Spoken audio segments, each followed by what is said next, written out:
नमस्कार दोस्तों। महाभारत का युद्ध खत्म हुए हजारों साल बीत चुके हैं, लेकिन आज भी एक सवाल सबके के मन में उठता है। क्या वह अद्भुत नारायणी सेना जो महाभारत में दुर्योधन के साथ लड़ी थी, कलयुग में फिर आएगी? क्या श्री कृष्ण ने इसके बारे में कोई संकेत दिया था? तो आइए इस रहस्य को खोलते हैं। नारायणी सेना, यह नाम सुनते ही महाभारत की रणभूमि जीवंत हो उठती है। श्री कृष्ण की यह सेना 10 लाख से भी अधिक वीर योद्धाओं से बनी थी। हर योद्धा युद्ध कला में निपुण और श्री कृष्ण के आदेश पर जीवन देने को तैयार। महाभारत में यह सेना दुर्योधन को मिली, जबकि श्री कृष्ण स्वयं पांडवों के सारथी बने। युद्ध के अंत में नारायणी सेना का अधिकांश हिस्सा वीर गति को प्राप्त हुआ, लेकिन क्या सच में पूरी सेना नष्ट हो गई थी, या फिर कुछ योद्धा बचकर एक गुप्त स्थान पर चले गए?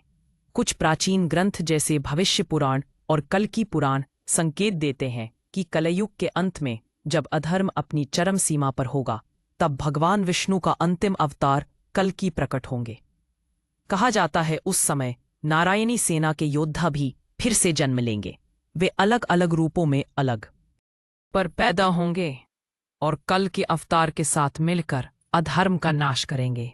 कुछ विद्वानों का मानना है कि ये सेना किसी अदृश्य लोक में सुरक्षित है, पर केवल भगवान के आदेश पर ही पुनः प्रकट होगी।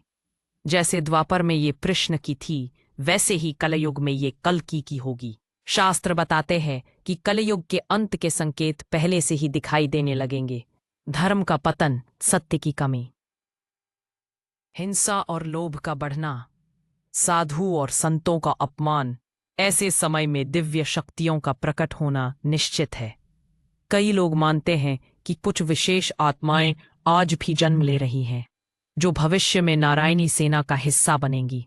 शायद हम और आप भी उनके बीच हों, क्योंकि गीता में श्री कृष्ण ने कहा है, यदा यदा ही धर्मस्य तदा आत्मानम सजाम्यहम्।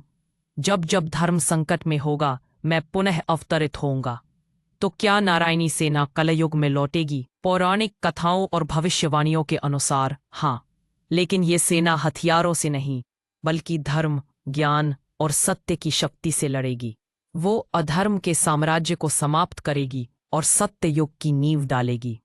ये रहस्य अभी भी गढ़ है, लेकिन इतना निश्चित है कि जब समय